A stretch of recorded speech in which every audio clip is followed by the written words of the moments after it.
Pemirsa, ingat kan beberapa waktu lalu artis Vanessa Angel menghebohkan netizen plus 62 gara-gara dugaan kasus prostitusi online.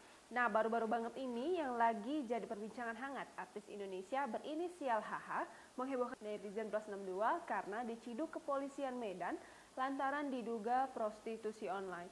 Gak hanya itu, sosok pria pemesannya pun terbongkar. Petugas Polrestabes Medan dari Satreskrim dan Satintelkam mengamankan seorang wanita berinisial H yang disebut-sebut sebagai artis FTV. H diamankan dalam kasus dugaan prostitusi saat bersama seorang lelaki di Hotel Bintang 5 Kota Medan pada Minggu 12 Juli 2020. Ia mengatakan H tiba di Medan bersama rekannya.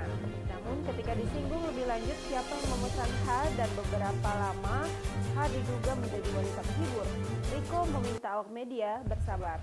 Katanya, penyidik masih melakukan pendalaman lebih lanjut terkait kasus ini.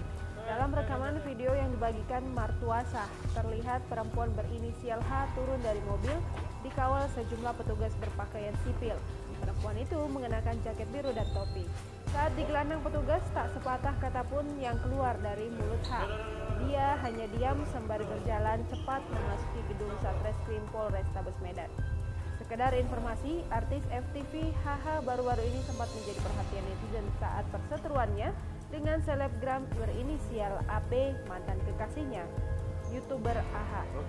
Dilansir dari tribunmedan.com, Kasat Reskrim Polrestabes Medan Kompol Martuasa Tobing membeberkan pria yang membooking artis HH di sebuah hotel berbintang di Kota Medan.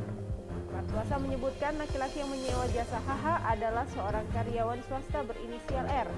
Ia menyebutkan laki-laki tersebut adalah warga Kota Medan. Martuasa menjelaskan bahwa sementara pihaknya menduga keduanya terlibat kasus prostitusi online.